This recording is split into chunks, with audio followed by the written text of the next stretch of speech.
معنی میں مطلب یہ ہے کہ وہ علم ہے جو مذہب کی فلسفیانہ بنیادوں پہ بات کرتا ہے، اس لیے میں اس کا حوالہ،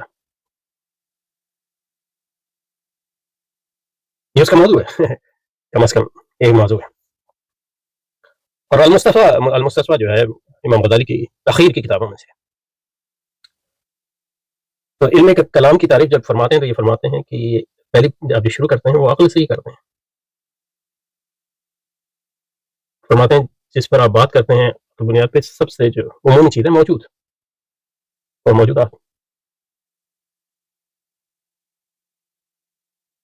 موجودات کی قسموں،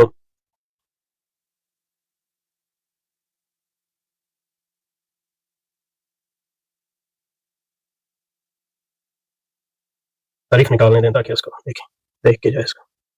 تو مستصفیٰ میں علم کلام کی تعریف کرتے ہوئے فرماتے ہیں کہ جو علم کلام کا موضوع ہے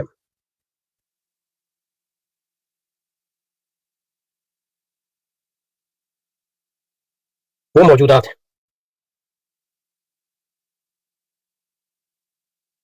فرماتے ہیں فالعلم الکلی من العلوم الدینیہ هو الکلام، علم کلی ہے۔ علم کلی کیوں ہے علم کلام؟ کیونکہ وہ سب سے جو عمومی چیز ہے وہ وجود اور موجودات ہیں، اس پر بات کرتا ہے، وجود پر، ایگزسٹنس پر، بینگ جس کو انگریزی میں کہتے ہیں۔ یہ سب سے عمومی اور کلی چیز، اس کے تحت ہر چیز آ جاتی ہے۔ وسائر العلوم من الفقہ واصول والحدیث وتفسیر علوم جزیہ، کیونکہ وہ خاص چیز سے بحث کرتے ہیں، کیونکہ مفسر جو ہے کتاب اللہ کی طرف کے معنی کی طرف، محدث جو ہے رسول پاک کے طریقے کی طرف، اور فقیہ جو ہے احکام مکلفین کے جو احکام ہے، اور اصولی جو ہے احکام شریعہ کو دیکھتا ہے پرٹیکولرلی۔ والمتکلم هو الذي، متکلم یعنی متکلم هو الذي ينظر في عام الاشیاء وهو الوجود، سب سے جو عمومی چیز ہے اس پر متکلم بات کرتا ہے، وہ کیا ہے؟ وجود، کیونکہ وجود کے تحت ہر چیز آ گئی۔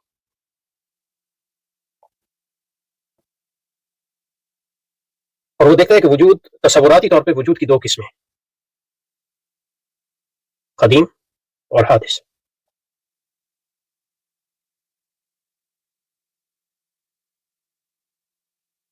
یعنی عقلی اعتبار سے یہ یونانیوں کی جو عقلیات تھیں، ظاہر اپنے زمانے کی عقلیات پہ ہی ہر عالم اس سے شروع کرتا ہے اور قرآن مجید کی تعلیمات کے مطابق اس سے ڈیل کرتا ہے۔ اس لیے علم کلام کی تجدید کی ہمیشہ ضرورت رہتی ہے، اس لیے نہیں کہ دین بدل گیا، اس لیے کہ مطلب یہ ہے کہ انسانی علوم اور انسانی ذرائع بدل جاتے ہیں، فہم بدل جاتا ہے۔ اینی وے فرماتے ہیں سب سے متکلم جو شروع کرتا ہے وہ سب سے عمومی چیز جو وجود ہے، وجود سے عمومی چیز جو ہے کوئی سوچ نہیں سکتا اسے، اور پھر وجود کی دو قسمیں کرتا ہے، ایک قدیم اور ایک حادث۔ قدیم کا مطلب ہے ایسا وجود جو اپنے آپ سے قائم ہے، یعنی ہمیشہ سے قائم ہے، تو اپنے آپ سے قائم ہے، اس کو کسی اور سبب کی ضرورت نہیں۔ اور دوسرا جو ہے وجود حادث ہے، وہ وجود جو ہمیشہ سے نہیں ہے، اب ہمیشہ سے نہیں ہے تو اس کو سبب کی ضرورت ہے، تو اس کا سبب کون ہے؟ سمجھے نا؟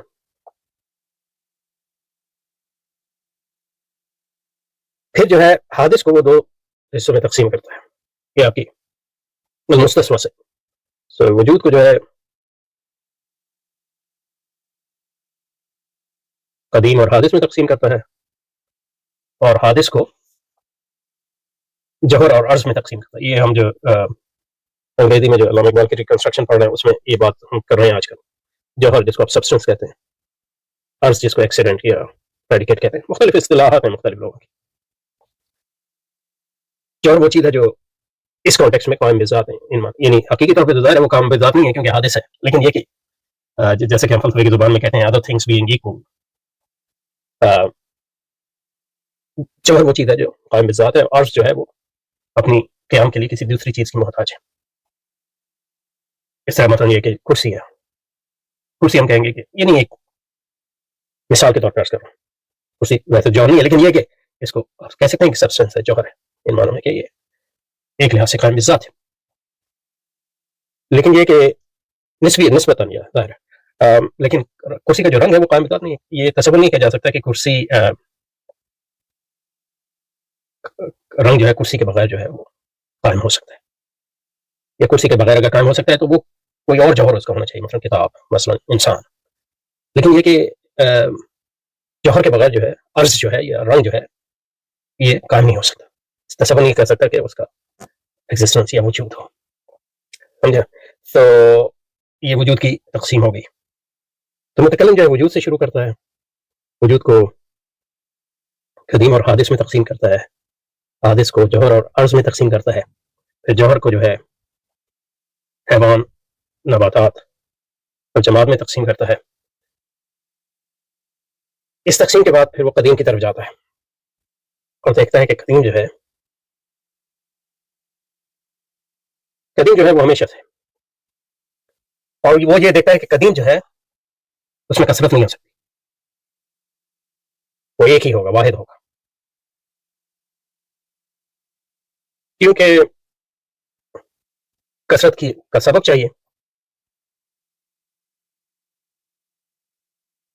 اور چونکہ قدیم ہمیشہ سے ہے تو اس میں کثرت کا آپ سبب دیں گے تو ایک سلسلہ لامتناہی شروع ہو جائے گا.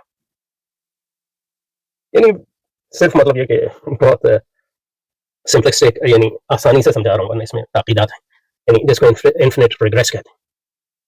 تو اس لیے جو ہے قدیم جو ہے ایک ہوگا، ایک سے زیادہ نہیں ہوگا. اور وہ حوادث کی طرح اس میں جو ہے جوہر اور عرض بھی نہیں ہو سکتا، کیونکہ لا يتكسر ولا ينقسم انقسام الحوادث. اور وہ حوادث سے بالکل مختلف ہوگا. قدیم جو ہے حادث سے بالکل مختلف ہوگا. تو حادث جو ہے جوہر اور عرض ہے. حادث میں کثرت ہے، جیسے کہ ہم نے کہا حیوان ہے، اور پھر حیوان، نباتات، جماعت. قدیم میں کثرت نہیں ہوگی. یہ سب جو ہے علم کلام، اور یہ عقل کی بنیاد پہ ہو رہا ہے ابھی تک. اور یہ ضروری ہے کہ وہ بالکل جو ہے حادث سے مختلف ہو، کیونکہ اگر حادث سے مختلف نہیں ہوگا تو وہ حادث کا سبب نہیں ہوگا، وغیرہ وغیرہ. اور قدیم، اس لیے قدیم کے بارے میں ایسی چیزیں ہوں گی جو کچھ چیزیں ایسی ہوں گی. تو اس لیے مطلب یہ ہے کہ حادث، قدیم اور حادث میں فرق کرنا اور بالکل امتیاز کرنا ضروری ہے، کیونکہ قدیم جو ہے سبب ہے اور حادث جو ہے اس کا نتیجہ. تو اس لیے ہم یہ کہتے ہیں کہ قدیم جو ہے اس کے حق میں کچھ چیزیں تو واجب ہیں، کچھ چیزیں مستحیل ہیں، اور کچھ چیزیں جائز ہیں عقلی طور پہ. واجب ایسی چیزیں ہیں جو ضروری ہیں، مستحیل ایسی چیزیں جو واجب کے حق میں، قدیم کے حق میں ناممکن ہے، اور جائز ایسی چیزیں جو ممکن ہیں. تو علم کلام عقل کی بنیاد پہ یہ سوچتا ہے کہ کون سی چیزیں ہیں جو قدیم کے حق میں واجب ہیں، اور کون سی چیزیں جو اس کے حق میں مستحیل ہیں، اور کون سی چیزیں ہیں جو اس کے حق میں جو ہے ممکن ہے. تو مستحیل چیزیں اس کے حق میں مستحیل ہے کہ وہ ایک سے زیادہ ہو، کیونکہ ایک سے زیادہ ہوگا تو پھر سبب معلوم کرنے کی کوشش کریں گے، اس سبب کا سبب، اور یہ لامتناہی سلسلہ چاہے. یہ اس کے حق میں ضروری ہے کہ وہ ایک ہو. اسی طرح مطلب آپ کہہ سکتے ہیں کہ اس کے حق میں یہ ضروری ہے کہ وہ مستحیل ہے کہ وہ اس میں حدوث ہو. مثلا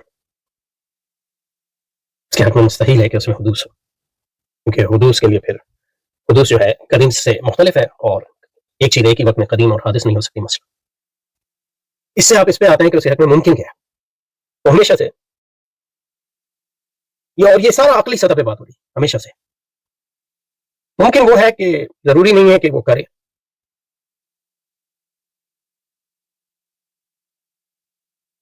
اور ناممکن بھی نہیں ہے کہ وہ کرے. تو وہ کون سی چیزیں، وہ ساری وہ چیزیں اس میں آ گئیں جو ممکن میں ساری وہ چیزیں آ گئیں جو واجب یا مستحیل نہ ہو. تو قدیم کے حق میں جو چیز واجب اور مستحیل نہیں ہے وہ ساری ممکن ہے. تو مثلا یہ کہ قدیم کے لیے واجب نہیں تھا کہ وہ کائنات کو تخلیق کرتا یا حادث کو تخلیق کرتا، لیکن مستحیل بھی نہیں ہے. یعنی اس کا مطلب ہے ممکن ہے. اس کا مطلب ہے کائنات کا وجود ایک ایسی چیز ہے جو ممکن ہے.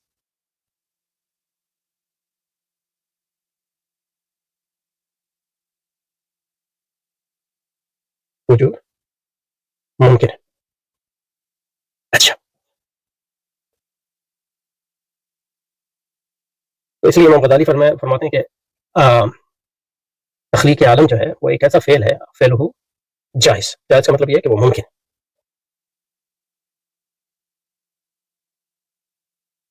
اب اگر وہ جائز ہے تو جائز کا یہ ہو سکتا ہے کہ وہ ہو سکتا ہے اور نہیں بھی ہو سکتا ہے. اور جو بھی چیزیں جائز ہوں گی ان کا سبب ہونا ضروری ہے. سمجھے؟ اور وہ سبب جو ہے بطور عالم کل جب ہم اس سبب کی بات کریں گے تو وہ سبب جو ہے قدیم ہی ہوگا، کیونکہ اگر وہ سبب قدیم نہ ہو تو پھر اس کے سبب کی ضرورت ہوگی، اور یہ ایک لامتناہی سلسلہ شروع ہوگا جو عقلیات کے خلاف ہے، جس کو انفینٹ ریگریس کہتے ہیں. تو عالم جو ہے اس کا حدوث ممکن ہے، اور وہ اپنے حدوث کے لیے محدث کا، یعنی مطلب یہ ہے کہ اسی طرح جو ہے کائنات ممکن تھی تو کائنات بنی، انسان کا وجود ممکن تھا، انسان بنا. کائنات کو کس نے بنایا؟ انسان کو کس نے بنایا؟ اور انسانوں کی ہدایت کے لیے جو ہے انبیاء کا بھیجا جانا ممکن تھا. تو اگر ممکن تھا اور وہ ممکن جو ہے وقوع پذیر ہوا تو اس کا سبب کیا ہے وغیرہ. اوکے. اور جو قدیم ہے، جس نے کائنات کو بنایا اور جس نے انسان کو بنایا، اس کے لیے ممکن ہے کہ وہ انبیاء کو بھی بھیجے، اور اس کے لیے یہ بھی ممکن ہے کہ انبیاء کے ساتھ جو معجزات بھیجے تاکہ ان معجزات کے ذریعے جو ہے انبیاء جو انسانوں پر اپنی صداقت جو ہے وہ ظاہر کر سکیں. اور یہ جائز چیزیں جو ہے فی الواقع وقوع پذیر ہوں. یہ متکلم سارا عقلی سطح پہ بات کر رہا ہے، ایک بات بھی جو ہے قرآن اور سنت سے بھی نہیں.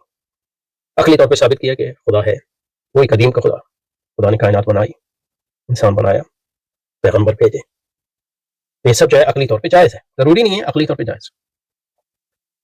جب عقلی طور پہ ایک چیز جائز ہے، ممکن ہے، اس کے لیے ہم نے عقلی دلائل کی، اس نے پیغمبر کیوں بھیجے ہدایت کی، انسان کی ہدایت کی، کیونکہ انسان کو ہدایت ضروری ہے. انسان ہم کیوں جو ہے اور کائنات کو کیوں ہم حادث مانتے ہیں؟ اس لیے کہ وہ ممکن ہے، ضروری نہیں ہے. جب ممکن ہے تو اس کا سبب ہونا چاہیے، اس کا سبب جو ہے خدا ہے. ہم یہ کیوں نہیں کہتے کہ خدا کا خدا ہونا چاہیے، ایک سے زیادہ خدا ہے، کیونکہ یہ جو ہے ایک انفینٹ ریگریس یا لامتناہی سلسلے پر منتج ہوگا، اور یہ عقل کے قوانین کے خلاف ہے. اگر آپ یہ مان لیں گے تو آپ کو عقل سے مفر کرنا پڑے گا، اور عقل سے مفر کریں گے تو انسانی زندگی جو ہے وہ چل ہی نہیں سکتی. ٹھیک ہے؟ تو یہ کلام ثابت کرتا ہے. کلام کیا ثابت کرتا ہے؟ عقل کی بنیاد پہ کہ خدا ہے، یہ ثابت کرتا ہے خدا ہے، اور یہ ثابت کرتا ہے خدا کے لیے ممکن ہے کائنات بنائے اور اسے بنائی. ممکن صرف انسان کو پیدا کرے اور انسان کو اس نے پیدا کیا اور پیغمبر بھیجے، یہ بھی ممکن ہے. سب امکان ثابت کرتا ہے ان چیزوں. اونلی پاسبلٹی، اور پاسبلٹی کا جو ہے عقل کی بنیاد پہ انکار کرنا ممکن نہیں. تو بنیادی طور پہ جو متکلم ہے وہ صرف دو چیزیں ثابت کرتا ہے، ایک خدا کے وجود کی ضرورت عقلی بنیاد پہ، دوسرا ہدایت اور رسالت کا امکان. یہ دو چیزیں ثابت کرتا ہے، اور یہ دو چیزیں کس بنیاد پہ ثابت کرتا ہے؟ عقل کی بنیاد پہ. اور یہ جو امکان ہے یہ وقوع پذیر ہوا ان معنوں میں کہ مذاہب ہیں، پیغمبر ہیں، لوگوں نے پیغمبری کا دعویٰ کیا، معجزات پیش کی. ٹھیک ہے؟ اور امام غزالی فرماتے ہیں کہ یہاں پر آ کے متکلم کا کام ختم ہو جاتا ہے. اور یہ مطلب یہ کہ معتزلہ اور اشاعرہ یا امام غزالی کے طریقے میں فرق ہے. اندہذا، یہ امام غزالی کے اندہذا یہ ثابت کر کے، یہ دو چیزیں ثابت کر کے، ینقطع کلام المتکلم، متکلم کا کام ختم ہو جاتا ہے. وہ ینتہی تصرف العقل، اور عقل کا کام اس سطح پہ کام جو ہے ختم ہو جاتا ہے. یعنی عقل ایسی عقل جو سیلف سفیشینٹ ہے، جو وہی پر تکیہ نہیں کرتی، وہ خدا کی وجود کو ثابت کرتی ہے اور رسالت کی ضرورت اور امکان کو ثابت کرتی ہے، اور یہ کہتی ہے کہ وہ امکان جو ہے وقوع پذیر بھی ہے، ان معنوں میں کہ لوگوں نے اس کا دعویٰ کیا. تو عقل کہتی ہے کہ ان نبی پیغمبروں کی بات تو سنو تو صحیح، کتاب پڑھو تو صحیح، اور اگر پیغمبروں کی باتوں میں سچی لگے تو اس کو مان لو. کیونکہ اس کے بعد عقل تمہیں نہیں بتا سکتی کہ کیسی زندگی گزارنی چاہیے اور خدا تک کیسے پہنچ سکتا ہے، خدا کی مرضی کیا ہے، یہ عقل کی بنیاد پہ. تو اتنی لمبی میں نے تمہید کیوں باندھی؟ یہ ثابت کرنے کے لیے کہ علامہ اقبال کا یہ دعویٰ کہ امام غزالی نے مذہب کی بنیاد تشکیک پہ رکھی بالکل غلط ہے. کس پہ رکھی؟ دو چیزوں پہ. عقل کافی دو چیزیں، خدا کا وجود ثابت کرتی ہے قطعاً، اور رسالت کا امکان ثابت کرتی ہے. اور یہ دو چیزیں، اس بات کہتی ہے میرا کام ختم ہو گیا. اب کچھ لوگوں نے رسالت کا دعویٰ کیا، ان کی بات سنو، اور ان کی بات جو ہے تمہیں عقل کے مطابق لگتی ہو تو آگے وہ بتائیں گے کہ خدا کی مرضی کیا ہے، کیونکہ صرف عقل کی بنیاد پہ خدا کی مرضی نہیں جانی جا سکتی. تو کس آپ مجھے بتائیں کہ علامہ اقبال نے کس بنیاد پہ جو ہے مذہب کی بنیادیں رکھی؟ دو ہی بنیادیں ہیں، عقل کافی، جس کو سیلف سفیشینٹ عقل کہتے ہیں، دوسرا وہی، یہ عقل کافی صرف اتنی وہی، اور وہی کو سمجھنے کے لیے ہماری عام عقل جو ہے اس عقل سے الگ ہے. یہ تین بنیادیں ہیں اگر مذہب کیا کہیں امام غزالی کے نزدیک. اس میں شک کہاں ہے یہ بتانا مجھے. ٹھیک ہے جی، تو یہاں پہ رکتے ہیں انشاءاللہ، کافی لمبی ہوگی بات. تو علامہ اقبال کے متن کو ایک بار پھر پڑھتے ہیں، اس کے بعد جو ہے اس کو اگلی بار جو آگے وہ ابن رشد کے بارے میں دعویٰ کیا اس پر بھی بات کریں گے انشاءاللہ. تو فرما رہے ہیں کہ بہرحال یہ کچھ اس بغاوت کا جو یونانی اور کچھ غزالی کے ذاتی حالات کا تقاضا تھا کہ امام موصوف نے مذہب کی بنیاد فلسفیانہ تشکیک پر رکھی. یہ مذہب کی کوئی محکم اساس ہے نہ تعلیمات قرآن کے مطابق ہے، یہ صحیح بات ہے، لیکن یہ کہ یہ بات غلط ہے کہ امام غزالی نے مذہب کی بنیاد تشکیک کی. مذہب کی بنیاد ہے عقل اور وحی کی بنیاد. سبحانک اللہم و بحمدک، نشہد ان لا الہ الا انت، نستغفرک ونتوب الیک، وصلی وسلم علی سیدنا محمد وعلی آلہ وصحبہ اجمعین برحمتک.